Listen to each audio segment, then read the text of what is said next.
শটটা প্রথমে নিয়েছিলেন হুলিয়ান আলভারেজ, কিন্তু তাতে বাধা হয়ে দাঁড়ান অস্ট্রিয়ান গোলরক্ষক।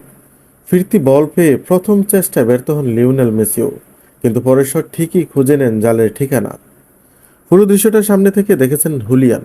ম্যাচ শেষে তার কণ্ঠে যেন সেই অবিশ্বাস। এবারের বিশ্বকাপে আল বিসেলেস্তেরা সব মিলিয়ে করেছে 5 গোল, সব কটি এসেছে মেসির পা থেকে। আজই তিনি ভেঙেছেন জার্মানির মিরোস্লাভ ক্লোসার বিশ্বকাপের ইতিহাসে সর্বোচ্চ 16 গোলের রেকর্ড। এমন অবিশ্বাস্য কীর্তির পর মেসি তার সমর্থকদের দিয়েছেন আরও বড় কিছু প্রতিশ্রুতি। আমরা এরই মধ্যে মানুষকে অনেক আনন্দ উপহার দিয়েছি, তবে আমরা তাদের আরও আনন্দ দেওয়ার চেষ্টা করব। অস্ট্রেলিয়ার বিপক্ষে শুরুটা অবশ্য ভালো ছিল না মেসির জন্য। 5 মিনিটের মাথায় পাওয়া পেনাল্টি মিস করেছিলেন তিনি। সেটা যে কষ্ট দিয়েছিল তা ম্যাচ শেষে জানালেন মেসি। পেনাল্টিটা মিস করার পর কিছুক্ষণ আমি ভীষণ বিরক্ত ছিলাম, কিন্তু পরে সেটা পুষিয়ে নিতে পেরেছি। আগের ম্যাচে আলজেরিয়ার বিপক্ষে 3-0 ব্যবধানে জিতেছিলেন আর্জেন্টিনা, আজ 2 গোলে। এই জয়ে এক ম্যাচ হাতে রেখেই শেষ 32-এ খেলা নিশ্চিত হয়ে গেছে তাদের। মেসি জানিয়েছেন শুরু থেকে এ পরিকল্পনা নিয়ে এগিয়েছেন তারা।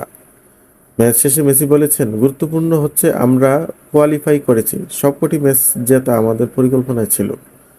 পুরো দলটাই অনেক আনন্দ নিয়ে থাকে। আমরা যখন একসঙ্গেই হই, উপভোগ করি অনুশীলন ও প্রতিদ্বন্দ্বিতাও।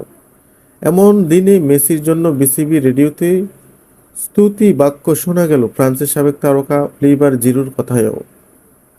লিওনেল মেসি বয়সের সঙ্গে সঙ্গে যেন আরও দুর্দান্ত হয়ে উঠেছে। ঠিক সময়ে ঠিক জায়গায় নিজেকে হাজির করার অসাধারণ ক্ষমতা আছে তার।